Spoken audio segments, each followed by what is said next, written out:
unemployment rate is 3.7%, which is the lowest in the last 40 years or something. In this kind of situation, there's no need for the U.S. monetary policy to apply or supply or provide additional stimulus to the economy, so that they are normalizing.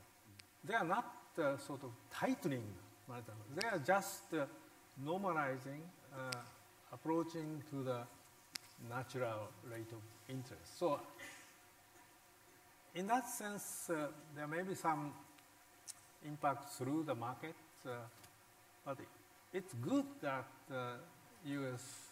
is normalizing monetary policy because the economy is growing and the inflation target is already met and the full employment situation is realized. So gradual normalization with a clear statement of its intention and its future monetary policy. I think it's not bad. It's basically good for the world economy, but there may be some in the financial markets. But the market is expecting that the Fed may increase interest rates 3 or 4 times in the future too. And probably, since it's unlike the period of the taper tantrum period, you think it's already well communicated. Maybe some stock price movement like a couple of years, couple of days before, this may happen. But do you think Asia's may be well prepared? In that sense, I think Japan's probably accommodative stance will help, right? Oh yeah, in that sense, I mean, U.S. is already in the process of normalization. Europe, I mean, I understand ECB by the end of this year would stop increasing the balance sheet, but it intends to keep the lower interest rate for some time. As far as Bank of Japan is concerned, we will continue the current extremely low interest rates situation through a large-scale asset purchase, as well as with so-called forward guidance. Okay. So, I mean, the situation is not the sort of synchronous normalization by the 3 major central banks, but in a sort of staggered way, so that the impact on the global financial conditions may not be so dramatic. It's a step-by-step situation in line with the improvement of their economies and price situation. And as far as Asian countries are concerned, I think they are well prepared and they have been managing economic conditions quite well with appropriate monetary policy as well as financial policy. But in this week, in this annual meeting, I find that still several policymakers in Asia are worrying about the combination of this normalization phase together with enhanced trade tension. Oh, yeah. So what is your view? What's going to happen in the world? Yeah, I think that is certainly a matter of concern. I mean, not just normalization based on the improvement of the respective economies, but there's rising trade tension, protectionism, and so on and so forth. That would be really a matter of concern because I don't say trade war, but trade tension, trade conflict would be bad for all economies, not just I mean, U.S.-China trade conflict is becoming more and more visible, and this kind of thing would not be good for the U.S. economy, Chinese economy, but also the entire economy in Asia and the world. So I tend to think that since trade protectionism or trade conflict, trade war would be bad for all economies, particularly respective countries, at some stage this would be stopped and made less protectionist and more free and fair trade situation. But at this stage, I don't know when and how trade conflict or tension, particularly between the U.S. and China, be reduced and resolved constructed. I don't know. But you know, yesterday President Jokowi in the speech mentioned that winter is coming. So I'm just saying this may be a sensitive question, but now given these all concerns, you know, do you think that the world is now become a little more safer places when something happens now compared to before the 2008? If something bad happens, do you have advanced economies has enough policy spaces to deal with you know, some contingencies? I think the world economy as a whole is in a much better situation compared with those before the global financial crisis.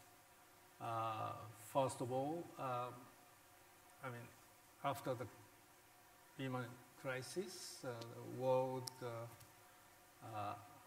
made substantial macroeconomic adjustment to overcome the likely economic downturn very successfully. And also, the world really substantially strengthened financial regulation and supervision. Typically, Basel III was already finalized, and various components of Basel III and other agreements have been already implemented, so that the financial sector is much more robust, resilient than the financial sector before the global financial crisis. And third point is that, yes, there's some trade conflict here and there, but again, on the whole, the global cooperation, as well as regional cooperation, have been substantially strengthened in the last 10 years. So I think the world is much safer, more robust than 10 years ago. But we have to be, of course, always careful, vigilant, because financial crisis is always in some different sector. So that we have to be careful, and at the same time, trade conflict in this scale is rather unusual. We haven't seen this scale trade conflict for so many years. We haven't seen.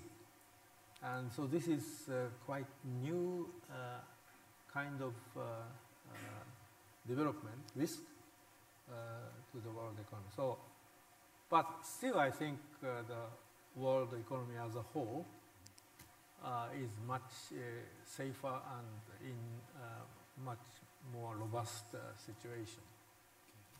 I hope you are right again. And my one question is about the medium term. I think there are many Asian economies who has a very similar problem of aging, rapid aging these days. Yeah. If there is any lesson that they can learn from you, actually your QE is also the part of the related with your aging problem. And also I heard that the Japan government is initiating new initiatives such as the 100-year life. So if there is any lesson that Asian countries has to learn from Japan, what will it be? Yeah, I mean, even for monetary policy, aging is posing some serious challenge. For instance, I mean, whether it's conventional or unconventional, monetary policy is to make the market interest rate higher or lower than the natural rate of interest. When you would like to stimulate the economy, you have to reduce market rate below the natural rate of interest. And if you would like to tighten, reduce excess demand, then you would set interest rate higher than the natural rate of interest. Now, in the last 10 years, of course, central banks try to stimulate the economy by easing the monetary condition. That means that setting market interest rate lower than the natural rate of interest. Now, the problem is natural rate of interest everywhere appears to be now lower than before. That means that in order to provide stimulus in case of need in the future, you have to set the market rate much lower. So the challenge for the monetary policy everywhere is, I mean, the best solution is to raise natural rate of interest, but declining population, aging population tend to reduce medium-term growth potential, and that means that the natural rate of interest would be lower. So this would make monetary policy more challenging in the future. And the second factor is, of course, because of aging, domestic demand structure would change. Demand for housing may be lower, while demand for medical care may increase. And so economic structure would change. And in response to the changing economic structure, financial structure also changes. And then monetary policy tend to affect the real economy through the financial sector or financial system. And financial sector, financial system undergoes structural change, then your monetary policy may be adjusted so as to maintain the effectiveness. So even for monetary policy, aging population or declining population tend to make some challenge. But I think, on the other hand, there's a way to improve the economy through various, particularly structural measures and structural policies, and so I'm not very pessimistic about the impact of aging on our economy or your economy. So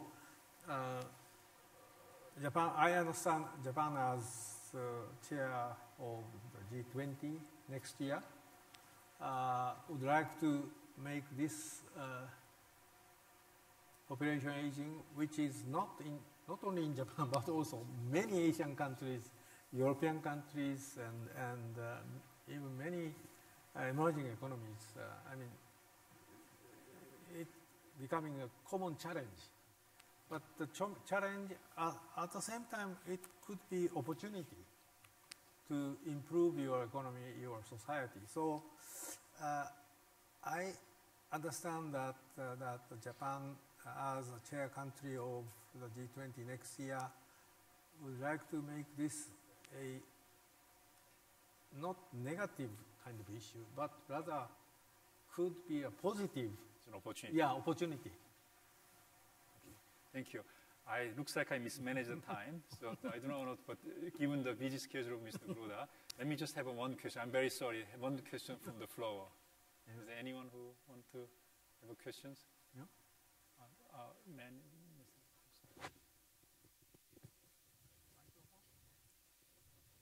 Excuse me? Here. That one? Sorry. Okay. First, Governor Kuroda, thank you very much for your speech and your explanation. The other way around. No? Yeah. Thank you very much for your speech and your explanations. And thank you also for your policy, which is giving results now. One of the differences between Japan and the US or the Eurozone comes from the fact that you have to fight deflationary expectations.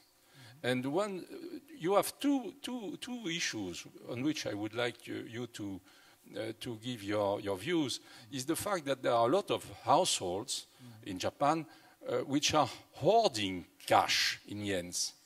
And that's a big problem. And the second one is the weakness of wages. And that are two behaviors that have pressure on the price expectations. Could you give your views on that? Yeah. On the first point, not only Japanese households, but also Japanese corporations keep a huge amount of financial assets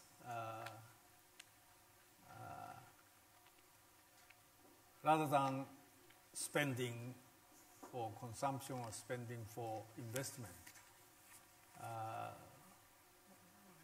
This is a big issue for the Japanese economy, yes. But at the same time, this may be the outcome of prolonged deflation and low growth. In that situation, of course, holding cash may be the best way to keep the value of your financial asset. And corporations also kept a lot of cash and didn't spend much on investment for the future. But I think the situation is changing now, particularly the corporation. The Japanese corporate sector enjoys a historic high level of profit, and corporations are increasing investment substantially. Particularly this year, maybe close to double-digit figure. So situation may be changing, but you are right in saying that households still hold a lot of cash and cash or bank deposit. That behavior has not changed so much. But again, I think if we achieve the 2% inflation target or price stability target in a stable manner, I think household management of financial assets also could change. Second issue, again, is a big one. Despite very strong economic growth and extremely low unemployment rate, wage increase has been rather modest. Although in recent months, wage increase appears to have accelerated, but still, compared with greatly improved real economic situation, wage increase has been rather more. There may be a number of factors. One of them is in the last 5 years, working age population declined a few million, but people in the workforce or people who are working actually increased 3 million. Why? Largely because female participation ratio has risen significantly. Now it's higher than in the United States, close to European level. And Japanese elderly people also increased participation ratio. That is one. Another is, yes, labor market has been tightened, and part-time workers, contract workers, their wages have been rising 2 to 3%. But permanent staff or regular worker, their wages are rising only about 1%. So this labor market dichotomy may be one of the reasons why general level of wages have been lagging. Thirdly, the companies are making substantial investment, particularly in labor-saving investment, so that overcoming labor shortage and also avoiding wage increase be transmitted to price increase. Price inflation is quite low, and also companies tend to replace with not just robots but many labor-saving technologies, investment, and also changing outdated business model and so on. So many reasons why wage increase has been lagging in the last 5 years. But as I said, now recently wage increase has been accelerating, and so I think I mean, if 2% inflation target is met and labor productivity is increasing 1%, then of course wages must increase by 3%. So I agree that that challenge faced by government and the Bank of Japan, but I am not so pessimistic as to think this situation continue indefinitely. Thank you, Mr. Kuroda. As always, we are very grateful for this opportunity to learn from your expertise. Let's give a big hand to Mr. Kuroda. Thank you. Thank you.